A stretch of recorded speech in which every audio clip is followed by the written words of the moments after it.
Hi there and welcome back to 2 Minutes with the VA. Today we have a question from Teresa, and she asks, if I loathe QuickBooks and accounting but I don't have the money to pay a high-cost bookkeeper to do my books, is there a solution? I feel like if I get the bookkeeping piece of my business, which is not very complex at the moment, off my plate, I'll have time to take my business where it's meant to be. She seems to have delegation, control loss fears, and she's looking for advice.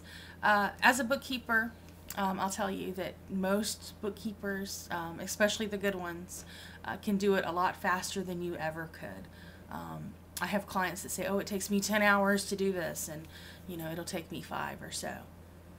There are other programs out there other than QuickBooks. If you're going to do them yourself, you're going to want to stick with QuickBooks or some sort of Excel spreadsheet. Categorize it and put dates and descriptions and amounts and everything. That's fine if you don't have a lot going on, but once you reach the point where it's becoming too much to keep up with, you're going to want to hand it off. I am a huge control freak, and my husband will back me up there. And when I got to the point where I had to outsource something, I chose to outsource my writing because writing is not my forte. And I think it's definitely a practice what you preach type of thing.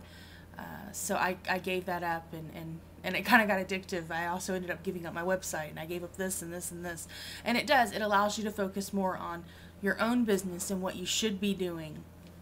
And if you feel like you're spending too much time trying to, figure out your money and figure out, where you're making money and where you're losing money and all that good stuff, go ahead and hire a bookkeeper. They'll give you a profit and loss every quarter. You can sit down with it and figure out what's going on and what you can do different. But yeah, there are other programs out there. There's FreshBooks, which I don't really think is a good accounting program. It's supposed to be good for doing invoicing, but I'm not so sure about the profit and loss part. But yeah, QuickBooks is probably going to be what you're going to want to start out with, to be honest with you. I'm looking at a couple of open source alternatives, and I hope to be able to give some information about that down the line. All right, thanks, and have a great day.